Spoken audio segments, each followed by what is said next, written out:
back at Eurogamer with Tim Willits. Tim Willits is a pretty big name, but if you don't know him, would you like to tell us a little bit about yourself, please? Yes, I'm the creative director on Rage and the studio director at id Software.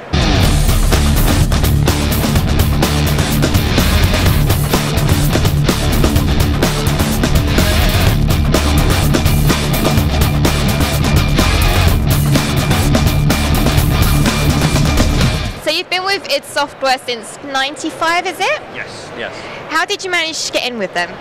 Well, back when Doom, the original Doom, was released, one of the great things about the company is that we always release the tools and the mod SDKs for our engines. So I made original Doom levels, Doom 2 levels, and I got noticed. Back then, there really wasn't that many people that made levels, and it was a dream come true. And it's been 17 years, and I still love working at id Software. That sounds so sweet. I love it. Okay, so 17 years down the line, how different is it to make a level now than it was back then? Is it more difficult to try and be original, or? It's not more difficult to be original, but the expectation and how much more complex it is, and just a level of artistic power that you need is definitely more difficult. But really, the fundamentals of what's fun and what's enjoyable is still the same, and those are the types of things that we've really tried to focus on, just to get down to the core of what is enjoyable. Yes, the world looks beautiful and the physics are amazing and there's great sounds, but it's that moment-to-moment action that really make the game shine. Yeah, there's definitely no point having an amazing looking game if no one wants to play it. It's not fun, exactly, yes. Okay, so in Rage, it's this guy. This is me explaining the plot. This is how professional I am. So basically, there's this meteor, and he's escaping Earth. He lands on the planet. Is that the basic plot, or am I just messing it all up? Well, you got the meteor part right. It was more of an asteroid. So you play a survivor from the past, somebody that was buried and frozen for about 100 years, and you reemerge, and the world has continued on without you. And when you first step out of this small little ark, you have to learn to survive, and you'll discover that there's bandits and mutants and settlers, and eventually there's this omnipresent force called the Authority that you will join up with the Resistance and fight against. And along the way, you'll discover why you're important, why only you can help save the future of mankind, like where the mutants have come from. And we've really spent a lot of time developing the story. We want to make the world rich and feel like it's more than just a kind of a run and gun game with Rage. Oh, that's me sold. We should just wrap up the interview now. I'm joking. So we've played a preview. I didn't get to play it. My boss got to play it. And we've seen that there's a huge focus on the vehicles and customization and things like that. Can you tell us a bit about how to truly make the vehicles yourself? Like, I would like a pink car with flamethrowers. Is that possible? Well, our customizations on the vehicles really center around performance type things. We have a few themes. One's the id Software theme, which is my favorite theme. I always buy that one. But suspensions, tires, engines, boost, weapons, armor, front smashers. We like to encourage people to race. You're not forced to race all that much. You only have to do 2 races. But if you spend the time, you compete in the circuits, you can buy cool things for your car, you drive out in the wasteland, and you're more of a badass. And we found that people really do enjoy that. It's a new aspect to the game. It's kind of like mixing genres, and when people first heard about it, they were like, id Software's making a racing game, what do I do? Oh my god, cats and dogs living together. But it really has come together well, and gamers appreciate the fact that it's just not the same thing for 15 hours. So id Software is mainly known for its first-person shooters. So to integrate vehicle racing and things like that into first-person shooter, it sounds like it's bringing a whole new level to the game as well. Is there any other aspects that you're bringing in? There are lots of aspects to Rage that are different for us. It's much more of a story. We have these ammo types that are a lot of fun to use for the different weapons. We have some classic id Software weapons, but a lot of unique ammos.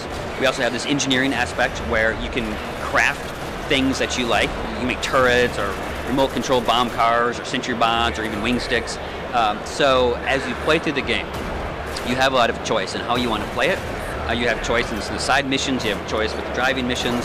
It's just really, I call it the complete first-person experience, and it's just very exciting to work on a game that is so different, but still has that classic id Software legacy.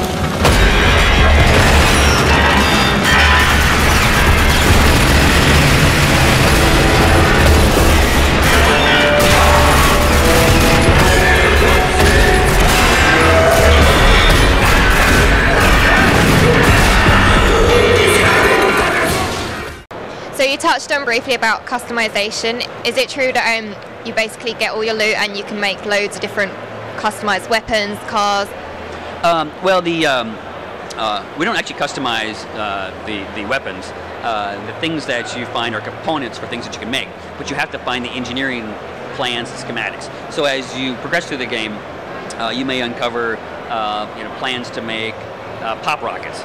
And you're like, what are pop rockets? And you read them, you're like, oh, they're shotgun ammo types, and that require explosive packs and shotgun shells, so you have to go find those. Or you may find recipes that will give you more health, so you have to find the components for that. So it's that kind of aspect. So you're not like customizing a particular weapon, but you're adding to your arsenal of cool things that you can play with. So cool things, how many different cool things are there? Oh, well, there's a lot of cool things. But again, some of my favorite, which I've mentioned, the kill burst for the pistol's a lot of fun. All 6 bullets go to the same spot regardless of where you shoot. The fat mamas are awesome ammo types. As you can tell, we don't take ourselves too seriously with some of these. The mind control darts with the crossbows is always a party favorite. You take over someone's body, then you blow them up. So there's things like that when players finally reach those things, and we always give you something new to play with. Each new mission, you get something new, and that really helps players move through the game. It sounds so much fun. So also, I've noticed that with this game, when you die, you don't go straight to a checkpoint. It seems to be almost like a mini game. How did that come about? Yes, you're talking about the defibrillator mini game. The fiction of the story, you have these nanotrites within you that keep you alive, and they also kind of play into the fiction of where the mutants have come from. So when you die, if you have your defib charge that's fully charged, you can bring yourself back to life. The origin of that is I hate dying in video games. I'm very busy, I got lots of kids, I got a lot of games to play through, and I hate dying. So I thought, I'll come up with this mechanic, we'll weave it into the fiction, and it worked out really well. The great thing about the defibrillator is when you come back to life, it kills all the people around you, which are usually the guys that killed you. So you can get back into the action, and you don't have to reload from a save point. That's like a brilliant aspect, I think. Okay, so can you tell us a little bit about the co-op mode? Yes, so we have 2 multiplayer components in Rage. The first one is called Combat Rally, and it's all vehicle based. You can earn XP the more you play. You can unlock cars and unlock weapons, quick use items. It's a lot of fun because you race towards rally points at the same time you can blow up your buddies. And then we have the co-op, which we call Legends of the Wasteland. And you and your friend can play split screen on the consoles through these special co-op levels that really extend the fiction of the single player. So for instance, like Mutant Bash TV, you'll play Mutant Bash TV in single player, and then you'll play the pilot episode in co-op, and this is before the show is a well-run production, things don't go right, the mutants get loose, hilarity ensues. That sounds great. Okay, so when can I get my hands on this game? Because I'm going to go on Amazon and pre-order it. I'm not going to lie, it sounds amazing. Well, thank you for pre-ordering.